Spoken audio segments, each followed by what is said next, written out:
7. The goddess. Thereupon, Manjusri, the crown prince, addressed the Likavi Vimalakīrti, "Good sir, how should a bodhisattva regard all living beings?" Vimalakīrti replied, "Manjusri, a bodhisattva should regard all living beings as a wise man regards the reflection of the moon in water, or as magicians regard men created by magic.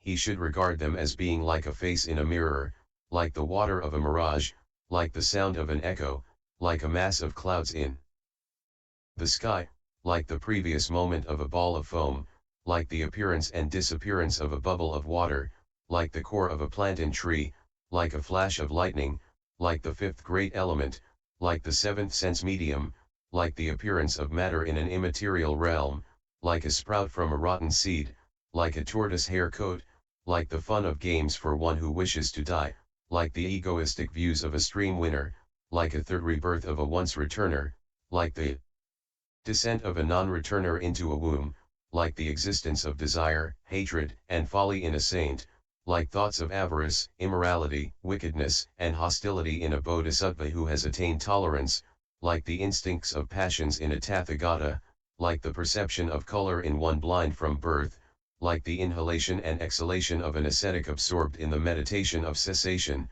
like the track of a bird in the sky, like the erection of a eunuch, like the pregnancy of a barren woman, like the unproduced passions of an emanated incarnation of the Tathagata, like dream visions seen after waking, like the passions of one who is free of conceptualizations, like fire burning without fuel, like the reincarnation of one who has attained ultimate liberation." Precisely thus, Manjusri, does a bodhisattva who realizes the ultimate selflessness consider all beings. Manjusri then asked further, "Noble sir, if a bodhisattva considers all living beings in such a way, how does he generate the great love toward them?" Vimalakīrti replied, "Manjusri, when a bodhisattva considers all living beings in this way, he thinks, just as I have realized the Dharma, so should I teach it to living beings. Thereby, he generates the love that is truly a refuge for all living beings, the love that is peaceful because free of grasping, the love that is not feverish, because free of passions, the love that accords with reality because it is equanimous in all three times, the love that is without conflict because free of the violence of the passions, the love that is non-dual because it is involved neither with the external nor with the internal, the love that is imperturbable because totally ultimate. Thereby he generates the love that is firm, its high resolve unbreakable, like a diamond, the love that is pure, purified in its intrinsic nature, the love that is even, its aspirations being equal, the saint's love that has eliminated its enemy, the bodhisattva's love that continuously develops living beings, the tathagata's love that understands reality, the Buddha's love that causes living beings to awaken from their sleep, the love that is spontaneous because it is fully enlightened spontaneously, the love that is enlightenment because it is unity of experience, the love that has no presumption because it has eliminated attachment and aversion, the love that is great compassion because it infuses the Mahayana with radiance, the love that is never exhausted because it acknowledges voidness and selflessness, the love that is giving because it bestows the gift of Dharma free of the tight fist of a bad teacher, the love that is morality because it improves immoral living beings, the love that is tolerance because it protects both self and others, the love that is effort because it takes responsibility for all living beings, the love that is contemplation because it refrains from indulgence in tastes, the love that is wisdom because it causes attainment at the proper time, the love that is liberative technique because it shows the way everywhere, the love that is without formality because it is pure in motivation, the love that is without deviation because it acts from decisive motivation, the love that is high resolve because it is without passions, the love that is without deceit because it is not artificial, the love that is happiness because it introduces living beings to the happiness of the Buddha. Such, Manjusri, is the great love of a bodhisattva. Manjusri, what is the great compassion of a bodhisattva? Vimalakīrti, it is the giving of all accumulated roots of virtue to all living beings. Manjusri, what is the great joy of the bodhisattva? Vimalakīrti, it is to be joyful and without regret in giving. Manjusri, what is the equanimity of the bodhisattva? Vimalakīrti, it is what benefits both self and others. Manjusri, to what should one resort when terrified by fear of life? Vimalakīrti, Manjusri, a bodhisattva who is terrified by fear of life should resort to the magnanimity of the Buddha. Manjusri, where should he who wishes to resort to the magnanimity of the Buddha take his stand? Vimalakīrti, he should stand in equanimity toward all living beings. Manjusri, where should he who wishes to stand in equanimity toward all living beings take his stand? Vimalakīrti, he should live for the liberation of all living beings. Manjusri, what should he who wishes to liberate all living beings do? Vimalakīrti, he should liberate them from their passions. Manjusri, how should he who wishes to eliminate passions apply himself? Vimalakīrti, he should apply himself appropriately. Manjusri, how should he apply himself, to apply himself appropriately? Vimalakīrti, he should apply himself to productionlessness and to destructionlessness. Manjusri, what is not produced? And what is not destroyed? Vimalakīrti, evil is not produced and good is not destroyed. Manjusri, what is the root of good and evil? Vimalakīrti, materiality is the root of good and evil. Manjusri, what is the root of materiality? Vimalakīrti, desire is the root of materiality. Manjusri, what is the root of desire and attachment? Vimalakīrti, unreal construction is the root of desire. Manjusri, what is the root of unreal construction? Vimalakīrti, the false concept is its root. Manjusri, what is the root of the false concept? Vimalakīrti, baselessness. Manjusri, what is the root of baselessness? Vimalakīrti, Manjusri, when something is baseless, how can it have any root? Therefore, all things stand on the root, which is baseless.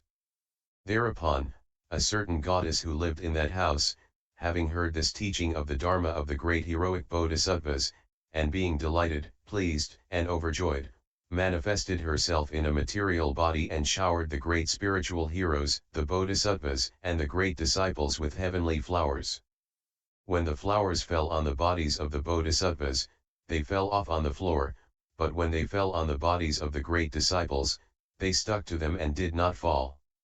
The great disciples shook the flowers and even tried to use their magical powers, but still the flowers would not shake off. Then, the goddess said to the venerable Shariputra, Reverend Shariputra, why do you shake these flowers? Shariputra replied, Goddess, these flowers are not proper for religious persons and so we are trying to shake them off. The goddess said, do not say that, Reverend Shariputra. Why? These flowers are proper indeed. Why? Such flowers have neither constructual thought nor discrimination. But the elder Shariputra has both constructual thought and discrimination. Reverend Shariputra, impropriety for one who has renounced the world for the discipline of the rightly taught Dharma consists of constructual thought and discrimination, yet the elders are full of such thoughts. One who is without such thoughts is always proper. Reverend Shariputra, see how these flowers do not stick to the bodies of these great spiritual heroes, the bodhisattvas. This is because they have eliminated constructual thoughts and discriminations. For example, evil spirits have power over fearful men but cannot disturb the fearless. Likewise, those intimidated by fear of the world are in the power of forms, sounds, smells, tastes, and textures, which do not disturb those who are free from fear of the passions inherent in the constructive world. Thus, these flowers stick to the bodies of those who have not eliminated their instincts for the passions and do not stick to the bodies of those who have eliminated their instincts. Therefore, the flowers do not stick to the bodies of these bodhisattvas, who have abandoned all instincts. Then the venerable Shariputra said to the goddess, Goddess, how long have you been in this house? The goddess replied, I have been here as long as the elder has been in liberation. Shariputra said, then, have you been in this house for quite some time? The goddess said, has the elder been in liberation for quite some time? At that, The elder Shariputra fell silent. The goddess continued, Elder, you are foremost of the wise. Why do you not speak? Now, when it is your turn, you do not answer the question. Shariputra, since liberation is inexpressible, goddess, I do not know what to say. Goddess, all the syllables pronounced by the elder have the nature of liberation. Why? Liberation is neither internal nor external, nor can it be apprehended apart from them. Likewise, syllables are neither internal nor external, nor can they be apprehended anywhere else. Therefore, Reverend Shariputra, do not point to liberation by abandoning speech. Why? The holy liberation is the equality of all things. Shariputra, goddess, is not liberation the freedom from desire, hatred, and folly? Goddess, liberation is freedom from desire, hatred, and folly. That is the teaching of the excessively proud. But those free of pride are taught that the very nature of desire, hatred, and folly is itself liberation. Shariputra, excellent. Excellent, goddess. Pray, what have you attained, what have you realized, that you have such eloquence? Goddess, I have attained nothing, Reverend Shariputra. I have no realization. Therefore I have such eloquence. Whoever thinks, I have attained, I have realized, is overly proud in the discipline of the well-taught Dharma. Shariputra, goddess, do you belong to the disciple vehicle, to the solitary vehicle, or to the great vehicle? Goddess, I belong to the disciple vehicle when I teach it to those who need it. I belong to the solitary vehicle when I teach the 12 links of dependent origination to those who need them. And, since I never abandon the great compassion, I belong to the great vehicle, as all need that teaching to attain ultimate liberation. Nevertheless, Reverend Shariputra, just as one cannot smell the castor plant in a magnolia wood, but only the magnolia flowers, so, Reverend Shariputra, living in this house, which is redolent with the perfume of the virtues of the Buddha qualities, one does not smell the perfume of the disciples and the solitary sages. Reverend Shariputra, the Sakras, the Brahmas, the Lokapalas, the Devas, Nagas, Yakshas, Gandharvas, Asuras, Garudas, Kimnaras, and Mahoragas who live in this house hear the Dharma from the mouth of this holy man and, enticed by the perfume of the virtues of the Buddha qualities, proceed to conceive the spirit of enlightenment. Reverend Shariputra, I have been in this house for 12 years, and I have heard no discourses concerning the disciples and solitary sages but have heard only those concerning the great love, the great compassion, and the inconceivable qualities of the Buddha. Reverend Shariputra, 8 strange and wonderful things manifest themselves constantly in this house. What are these 8? A light of golden hue shines here constantly, so bright that it is hard to distinguish day and night, and neither the moon nor the sun shines here distinctly. That is the first wonder of this house. Furthermore, Reverend Shariputra, whoever enters this house is no longer troubled by his passions from the moment he is within. That is the second strange and wonderful thing. Furthermore, Reverend Shariputra, this house is never forsaken by Sakra, Brahma, the Lokapalas, and the Bodhisattvas from all the other Buddha fields. That is the third strange and wonderful thing. Furthermore, Reverend Shariputra, this house is never empty of the sounds of the Dharma, the discourse on the 6 transcendences, and the discourses of the irreversible will of the Dharma. That is the fourth strange and wonderful thing. Furthermore, Reverend Shariputra, in this house one always hears the rhythms, songs, and music of gods and men, and from this music constantly resounds the sound of the infinite Dharma of the Buddha. That is the fifth strange and wonderful thing. Furthermore, Reverend Shariputra, in this house there are always 4 inexhaustible treasures, replete with all kinds of jewels, which never decrease, although all the poor and wretched may partake to their satisfaction. That is the sixth strange and wonderful thing. Furthermore, Reverend Shariputra, at the wish of this good man, to this house come the innumerable Tathagatas of the 10 directions, such as the Tathagatās Shakyamuni, Amitpa, Aksabhya, Ratnasri, Ratnarsis, Ratnakandra, Ratnavayaha, Dusprasaha, Sarvarthasiddha, Ratnabala, Singhakirti, Singhasvara, and so forth, and when they come they teach the door of Dharma called the secrets of the Tathagatās and then depart. That is the seventh strange and wonderful thing. Furthermore, Reverend Shariputra, all the splendors of the abodes of the gods and all the splendors of the fields of the Buddhas shine forth in this house. That is the eighth strange and wonderful thing. Reverend Shariputra, these 8 strange and wonderful things are seen in this house. Who then, seeing such inconceivable things, would believe the teaching of the disciples? Shariputra, goddess, what prevents you from transforming yourself out of your female state? Goddess, although I have sought my female state for these 12 years, I have not yet found it. Reverend Shariputra, if a magician were to incarnate a woman by magic, would you ask her, what prevents you from transforming yourself out of your female state? Shariputra, no. Such a woman would not really exist, so what would there be to transform? Goddess, just so, Reverend Shariputra, all things do not really exist. Now, would you think, what prevents one whose nature is that of a magical incarnation from transforming herself out of her female state? Thereupon, the goddess employed her magical power to cause the elder Shariputra to appear in her form and to cause herself to appear in his form. Then the goddess, transformed into Shariputra, said to Shariputra, transformed into a goddess, Reverend Shariputra, what prevents you from transforming yourself out of your female state? And Shariputra, transformed into the goddess, replied, I no longer appear in the form of a male. My body has changed into the body of a woman. I do not know what to transform. The goddess continued, if the elder could again change out of the female state, then all women could also change out of their female states. All women appear in the form of women in just the same way as the elder appears in the form of a woman. While they are not women in reality, they appear in the form of women. With this in mind, the Buddha said, in all things, there is neither male nor female. Then, the goddess released her magical power and each returned to his ordinary form. She then said to him, Reverend Shariputra, what have you done with your female form? Shariputra, I neither made it nor did I change it.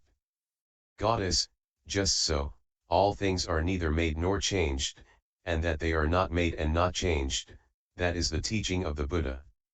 Shariputra, goddess, where will you be born when you transmigrate after death? Goddess, I will be born where all the magical incarnations of the Tathagata are born. Shariputra, but the emanated incarnations of the Tathagata do not transmigrate nor are they born. Goddess, all things and living beings are just the same, they do not transmigrate nor are they born. Shariputra, goddess, how soon will you attain the perfect enlightenment of Buddhahood? Goddess, at such time as you, elder, become endowed once more with the qualities of an ordinary individual, then will I attain the perfect enlightenment of Buddhahood. Shariputra, goddess, it is impossible that I should become endowed once more with the qualities of an ordinary individual. Goddess, just so, Reverend Shariputra, it is impossible that I should attain the perfect enlightenment of Buddhahood. Why? Because perfect enlightenment stands upon the impossible. Because it is impossible, no one attains the perfect enlightenment of Buddhahood. Shariputra, but the Tathagata has declared, the Tathagatas, who are as numerous as the sands of the Ganges, have attained perfect Buddhahood, are attaining perfect Buddhahood, and will go on attaining perfect Buddhahood. Goddess, Reverend Shariputra, the expression, the Buddhas of the past, present and future, is a conventional expression made up of a certain number of syllables. The Buddhas are neither past, nor present, nor future. Their enlightenment transcends the 3 times. But tell me, elder, have you attained sainthood? Shariputra, it is attained, because there is no attainment. Goddess, just so, there is perfect enlightenment because there is no attainment of perfect enlightenment. Then the Likavi Vimalakīrti said to the Venerable Elder Shariputra, Reverend Shariputra, this goddess has already served 92 million billion Buddhas. She plays with the super knowledges. She has truly succeeded in all her vows. She has gained the tolerance of the birthlessness of things. She has actually attained irreversibility. She can live wherever she wishes on the strength of her vow to develop living beings.